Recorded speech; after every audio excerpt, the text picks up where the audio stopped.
The older I get, the clearer it becomes that the idea of ownership, this sense that we possess things, people, even our own lives, is a mirage we chase across the desert of existence.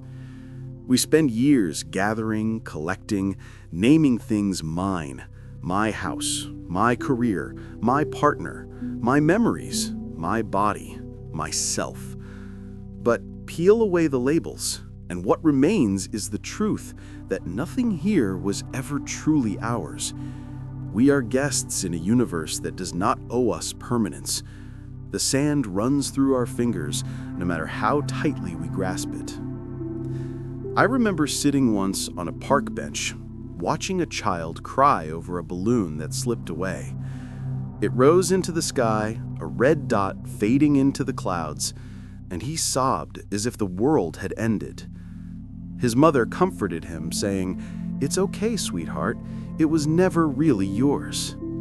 I smiled then, but years later, I realized that she had unknowingly spoken the essence of philosophy, the quiet acceptance that everything we cling to will someday drift away.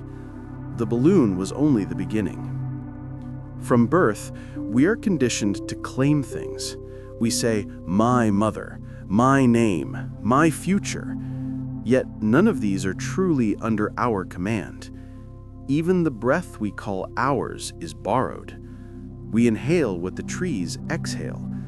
The skin we inhabit was given, not chosen. The cells that make up our bodies will one day return to the earth and feed other forms of life.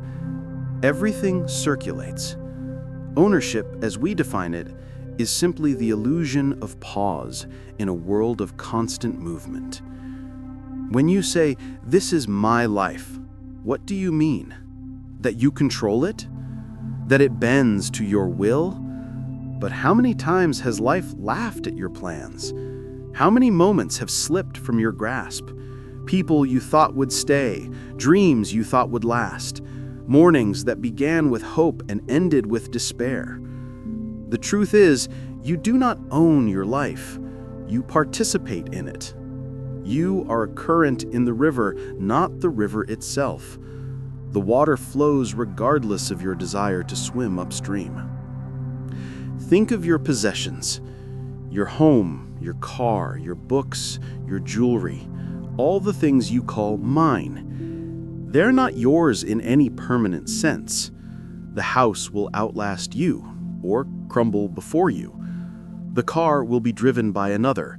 Even your favorite book will one day be touched by other hands, or it will rot in a forgotten shelf. You are merely the caretaker, the temporary custodian of matter arranged for a time around your consciousness. Ownership is stewardship with an expiration date. And what of people? We love and we say, "You're mine." Lovers whisper it under the spell of passion. Parents say it proudly of their children, and friends feel it silently of each other. Yet love, at its purest, knows no possession. The more you try to own someone, the more you suffocate what you love. You cannot cage the wind and still call it free. You cannot claim a person's soul and expect them to remain alive in spirit. True love does not say, "You are mine," but rather, "You are, and I am grateful to walk beside you." Even your thoughts are not entirely yours. They arise from the vast ocean of human experience, the books you've read, the words you've heard, the pain you've endured. The voice in your mind is an echo of countless others. The language you speak was given to you, shaped by generations. The emotions you feel are not unique to you, but are ancient patterns carved into the human psyche. You are a fragment of the whole, pretending to be separate for a while. We fear this truth because we equate ownership with identity.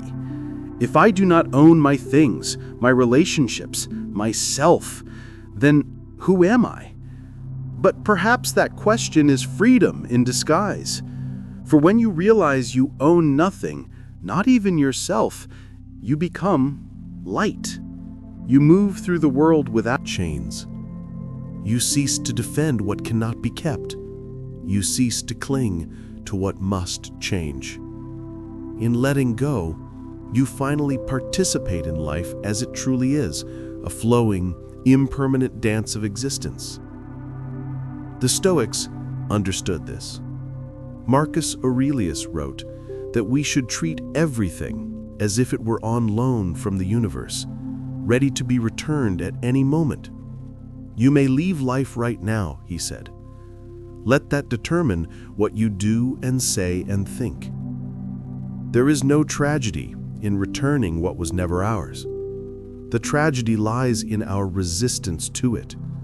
We suffer not because we lose things, but because we pretend they were ours to keep. Walk through a cemetery and read the names. Each one once said, "My house, my job, my child, my dream."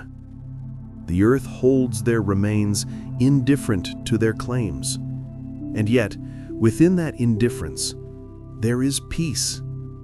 The soil receives everything equally, the rich and the poor, the wise and the foolish. It knows no ownership, only transformation. You too will return there someday. But that is not a reason to despair. It is a reminder to live gently, to appreciate every borrowed moment. Look at your hands. They move as you will them, but you did not design them. They obey commands that you do not consciously understand. Your heart beats without permission. Your mind dreams without direction. The self you claim to own is an ecosystem of forces beyond your control. You are a guest even within your own body. To live wisely is to live as a respectful guest, grateful, humble, and aware that your stay is temporary. Once, I met an old man in a small mountain village. He lived alone in a wooden hut with almost nothing, just a bed, a kettle, and a shelf of worn-out books. Yet, he smiled easier than anyone I had ever known. I asked him how he could live with so little. He laughed softly and said, "Little? I have everything I need. You see, when you own nothing, nothing can be taken from you. I am free." I didn't understand it then, but now I do. Freedom begins where ownership ends. The modern world teaches us the opposite. It tells us to accumulate, to brand ourselves, to define worth by what we possess. But in doing so, it chains us to fear. Fear of loss, fear of failure, fear of insignificance. We build walls around our fragile egos and call them homes. We chase success not for joy but for proof of existence. Yet all along, the universe whispers, you were enough before you owned anything. We just forget to listen. To live without ownership does not mean to live without care. It means to care deeply, knowing that you cannot control outcomes.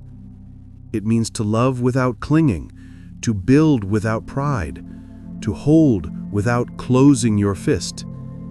It means to wake up every morning grateful for what remains, and at peace with what is gone. When the Stoics spoke of acceptance, they were not teaching resignation, they were teaching harmony. The acceptance of impermanence is not defeat, it is alignment with the nature of all things. Think of the sun setting. You do not try to hold it in the sky. You watch it descend, knowing it will rise again in its own time. Life is no different. The things you love will fade, but new things will come. The cycle is endless, and your place in it is both infinitesimal and sacred. You are a wave on the ocean, unique for a moment, but inseparable from the sea.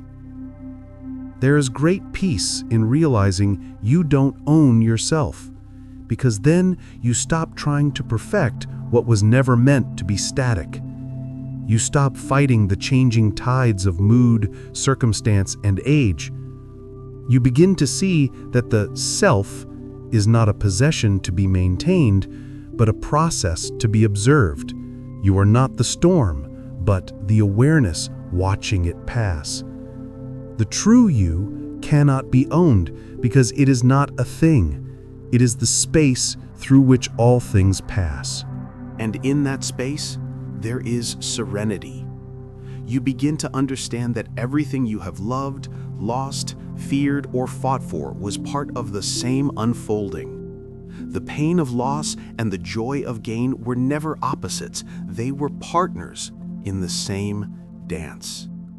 To own nothing is to belong to everything.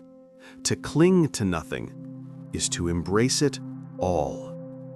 One day, you will breathe your last breath. It will not be yours to keep any more than the first one was.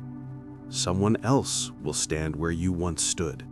Someone else will love where you once loved. The world will continue, unbothered and beautiful. And that is enough. Because the purpose of your time here was never to own, but to witness, to see, to experience. So release the grip. Let go of the illusion that you were ever in control. Smile at the absurdity of it all, the chase, the struggle, the desperate clinging to the temporary. Everything you are is on loan from eternity. Every face you love, every breath you take, every moment of laughter and pain, the only proper response is gratitude. You don't own anything, not even yourself. And that is not tragedy, it is liberation. For when you stop claiming, you start belonging. When you stop holding, you start living. And when you stop saying mine, you finally whisper the truth. I am.